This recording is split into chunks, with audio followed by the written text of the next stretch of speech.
네, 여러분 잘 지내셨습니까? 현상을 분석해서 문제의 본질을 파악하고 거기에 내포되어 있는 진실에 가까이 가고자 노력하는 김로벨 TV입니다. 오늘은 세금에 대해서 말씀을 드리겠습니다. 그 요지는 세금은 소득을 중심으로 부과를 하고 보유세는 최소화하자는 말씀입니다. 제가 지난 11월 23일 날 올린 67화 영상에서 종합부동산세에 대해서 얘기를 했습니다. 굉장히 이제 비판적인 내용이었는데요. 그런 식으로 과도하게 보유세를 부과를 하면은 단순히 집만 가지고 있고 소득은 없는데 세금을 내기 위해서 빚을 내야 되는, 즉 국민을 빚쟁이로 만들고 국민의 재산을 뺏어가는 것밖에 안 된다 라고 말씀을 드렸고, 지금과 같은 어떤 부동산 정책에서는 그렇다고 집을 팔 수도 없고 계속 살자니 세금을 계속 내야 되고, 이거는 그 집 가진 사람을 괴롭히는 국가 정책밖에 안 된다 라고 지적을 했습니다. 오늘 내용은 좀 일부 시청자님들은 파격적으로 들릴지 모르지만은 이제는 우리가 이제 발상의 전환을 한번 할 때가 된 것 같습니다. 아까 말씀드렸지만은 보유세는 최소화하고 소득세 중심으로 세금을 부과하자, 그 말씀입니다. 아니면 형평성을, 보유세 취지의 형평성을 맞추기 위해서 주택에만 보유세를 부과하지 말고 보유하고 있는 현금, 이자 소득이 발생하던 안 하던 보유하고 있는 현금에 대해서도 부과를 하자, 그런 얘기입니다. 증세를 하거나 보유세를 만들면서 정부의 논리가 뭔가 하면 복지 재원을 마련하기 위해서 보유세를 강화한다, 그런 얘기를 합니다. 또는 증세를 한다, 그런 얘기를 합니다. 그 어감이 뭡니까? 복지 재원을 마련하기 위해서, 그러니까 못 사는 사람, 가난한 사람을 위해서 보유세를 강화한다, 돈 있는 사람한테 세금을 더 걷는다. 이러면 여기에 대한 반론을 제기하기가 힘들어요. 근데 이거 자체도 상당히 잘못된 논리라고 생각을 합니다. 첫째, 돈이 많거나 돈을 많이 버는 사람들은 이미 세금을 많이 내고 있습니다. 종합소득세 같은 경우에는 몇 년 전까지 과표가 8,800만 원이 기준이었죠. 그 8,800만 원이 넘어가는 소득에 대해서는 38%의 소득세율을 적용을 합니다. 즉 내가 100만 원을 더 벌었다 그러면 38만 원을 국가가 가져가는 거예요. 저는 이거 적지 않은 그 세금이라고 저는 봅니다. 그렇게 많이 냅니다. 돈을 많이 버니까 세금을 많이 내야 된다라는 얘기하고, 네가 뭐를 많이 가지고 있으니까 세금도 많이 내야 된다라는 거는 완전히 틀린 얘기입니다. 다시 말씀드리지만 주택이라는 거를 네가 보유하고 있으니까 세금을 많이 내야 된다고 하면서 현금을 많이 가진 사람에 대해서는 그 현금에 대해서는 세금을 부과하지 않습니다. 이건 전 잘못된 거라고 생각을 합니다. 그리고 보유세를 만들면서, 부동산에 대한 보유세를 만들면서 정부에서 어떤 논리를 많이 쓰나 하면은, 이건 실제로 지난 그 11월에 고위 정부 관계자가 한 발언입니다. 12년간 보유한 25억 원짜리 그 아파트 세금이 1년에 72만 원인데 2500cc 그랜저 자동차 뭐 한 5천만 원 하겠죠. 이 세금은 65만 원이더라. 어떻게 25억 원짜리에 대해서는 72만 원 세금을 부과하고 5천만 원짜리에 대해서는 65만 원을 부과하느냐 라고 얘기를 하는데, 정말 미안하지만 무식한 얘기입니다. 이 비교의 대상이 되지 않는 거죠. 자, 재산세 또는 보유세로 아파트 가진 사람은 72만 원을 냈고, 자동차는 보유세가 아니죠.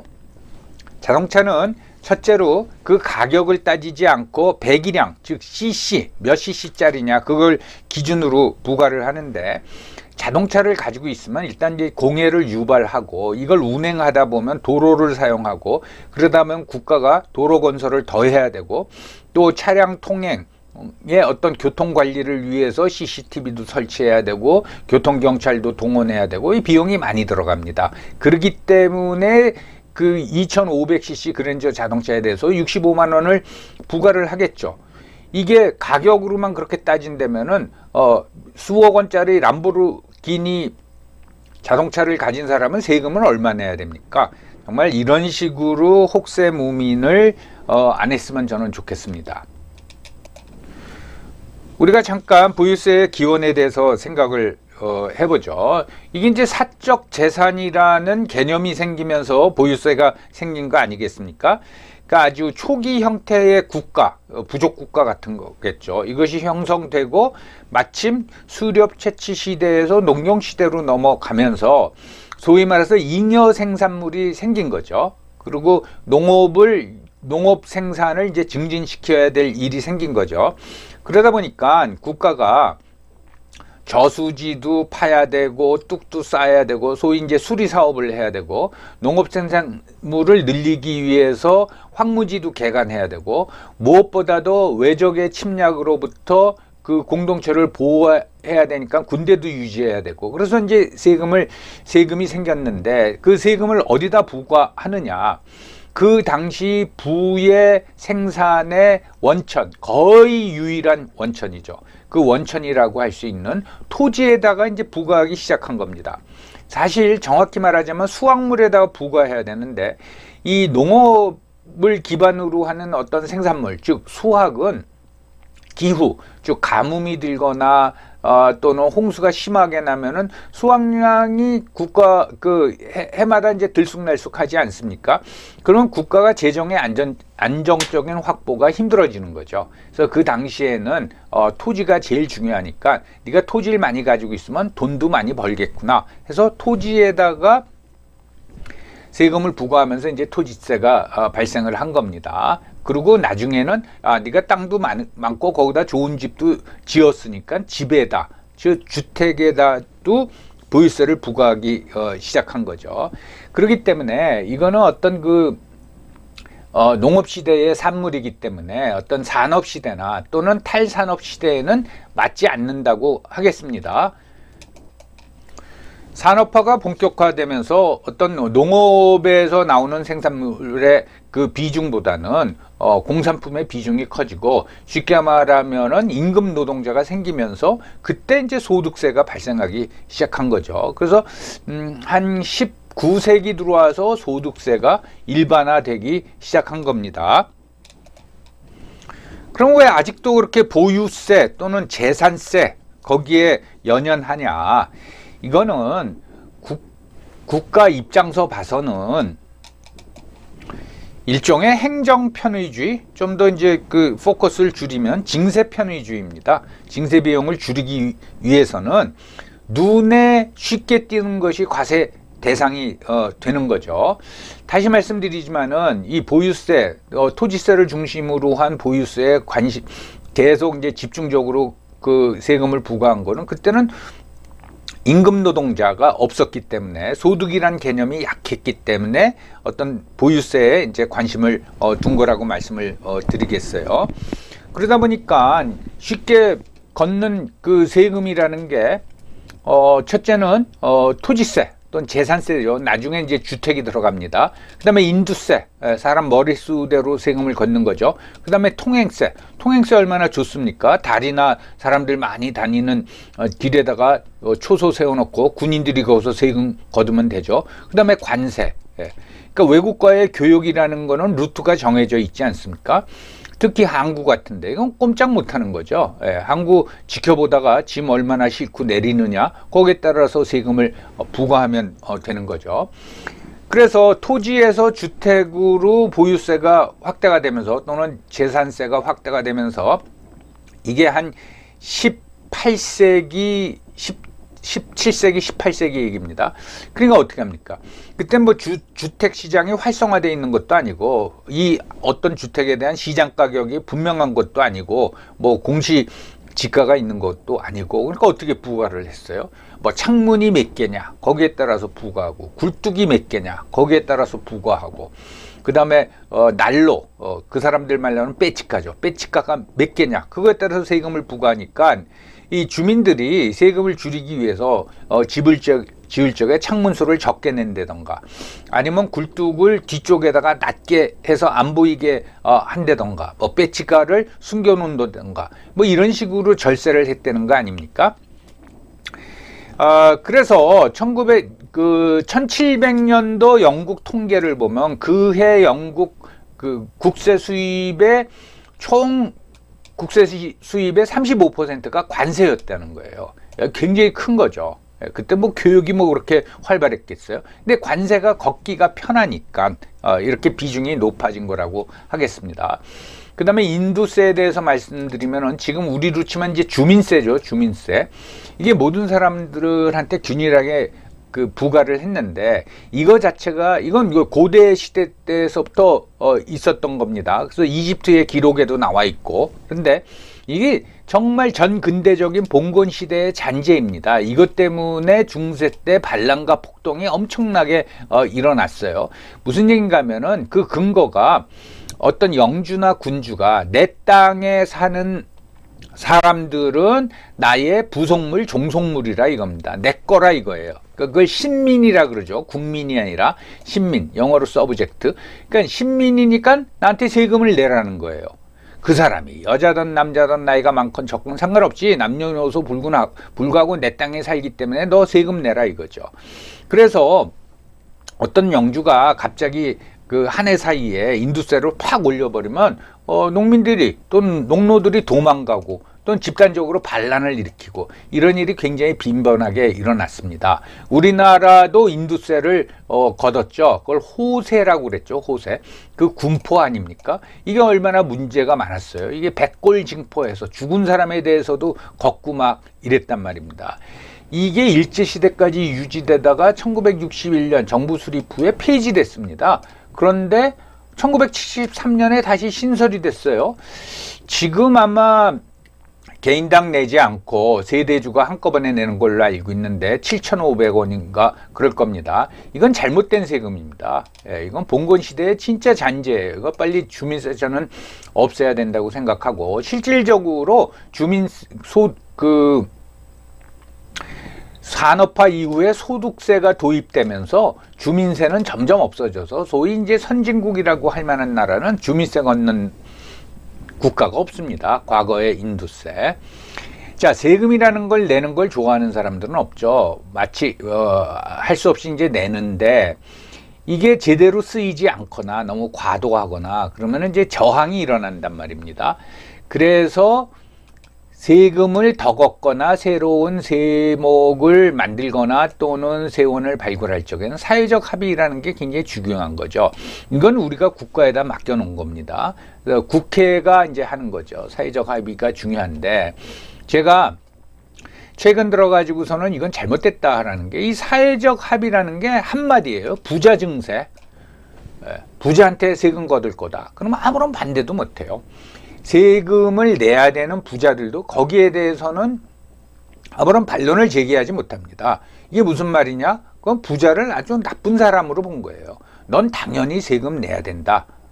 이런 풍토가 생긴 게 전 잘못됐다라는 거고, 이 부자 증세라는 걸로 모든 증세를 합리화하는 건 잘못됐다.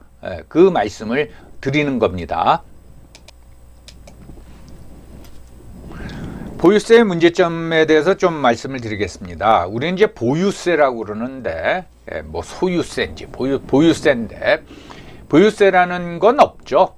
그 성격이 보유세다. 근데 말하자면 그게 프로퍼티 텍스죠. 사적 재산에 대한 가지고 있기 때문에 넌 세금을 내라. 이건데, 지금은 우리나라 일반적인 인식이 보유세라는 용어는 없지만, 보유세 하면은 주택과 토지에 대한 재산세, 에다가 각 그 물건에 대한, 거기다가 그걸 다 합쳐서 또 종합부동산세를 냅니다. 또 가격이 높으면은 종합부동산세를 또 낸단 말이죠. 부동산 관련 세금이 많죠. 재산세, 종합부동산세, 양도세, 취득세. 근데 재산세를 내면서 거기다 또 종합부동산세를 과세한다라는 거는 분명히 그건 이중과세입니다. 그건 분명히 이중과세예요.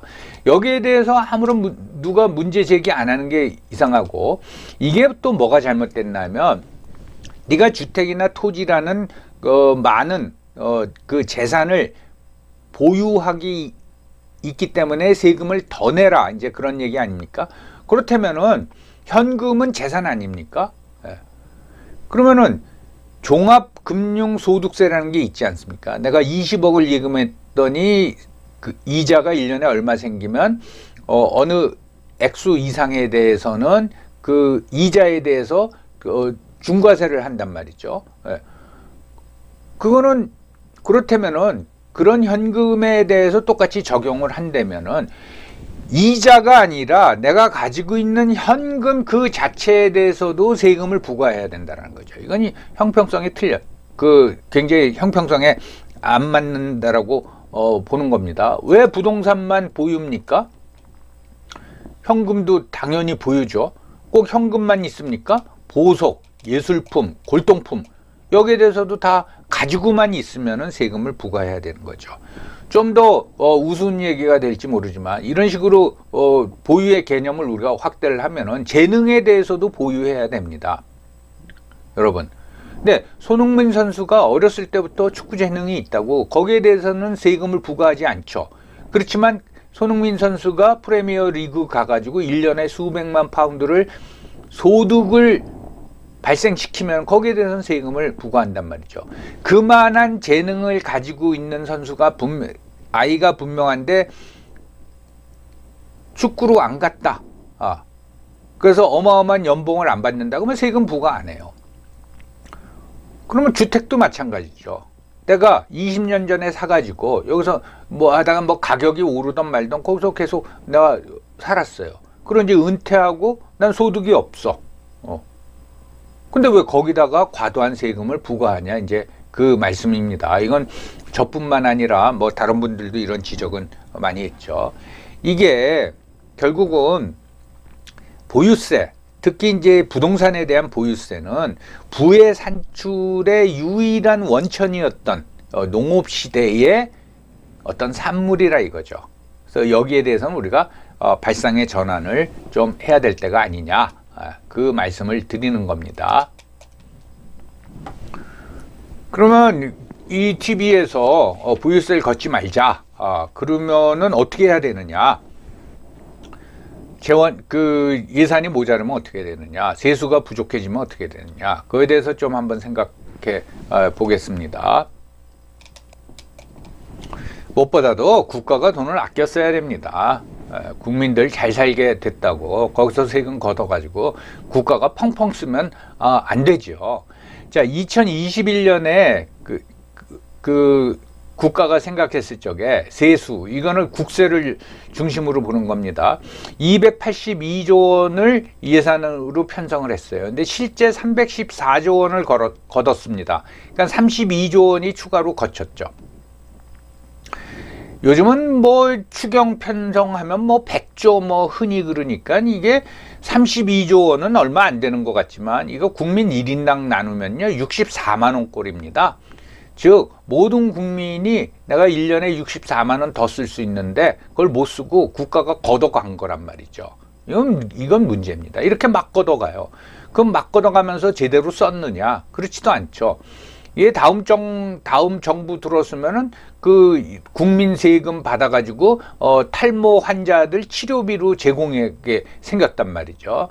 그러니까 국가가 돈을 아껴 써야 됩니다. 일단은 그거고 한번 보죠. 2020년에 보면은 세수 증가율, 그러니까 국가가 얼마나 세금을 걷었느냐, 이게 경제 성장률의 3.4배예요. 자, 경제 성장률에 따라서 내 소득이 뭐 늘었다. 그런데 국가는 그거에 3.4배를 더 쓴단 말이죠.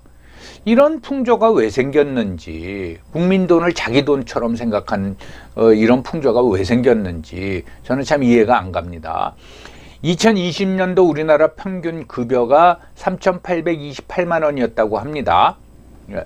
그래서 그 도시별로 보니까 세종시가 4,515만 원, 서울이 3,380만 원, 한때 1위였던 울산이 요즘 경기가 안 좋은지 좀 밀려가지고 4,337만 원이에요. 세종시가 왜 이렇게 높을까요? 세종시 주민의 많은 부분이 공무원이죠. 예, 공무원의 급여 수준이 이렇게 이제 높아진 거예요. 예, 그러니까 뭐 펑펑 썼다고 말할 수는 없지만은 여기 뭐 고급 공무원만 있다고 그러는데 말도 안 되는 얘기고요. 예, 이게 뭡니까? 결국은 더 걷어가지고 공무원들 급여와 복지에 더 쓴 거예요. 예, 이런 풍조가 빨리 없어져야 된다 이겁니다. 그다음에 2021년도 근로소득세 부과 대상자가 1949만 5천 명입니다. 2천만 명 가까이 되죠. 그런데 소득세를 한 푼도 안 낸 면제자가 725만 5천 명이에요. 전체 대상자의 37.2%. 좀 반올림해서 얘기하면은 5명 중에 2명은 소득이 발생했는데 한 푼도 안 내요. 저는 1,000원이라도 이건 세율을 정해가지고 반드시 내야 된다고 생각합니다. 안 내는 사람이 그 전체 그 소득세 소득 발생한 사람의 37.2%, 약 5명 중에 2명은 한 푼도 안 내는데 부자는 무조건 내야 된다는 거예요. 더 내야 된다라는 거예요. 예, 이건 이제 잘못된 거죠. 예. 예를 들어서 내가 종합 부동산세 부과 대상인 주택에 사는데 내 연금 뭐 200만 원 가지고 산다. 예.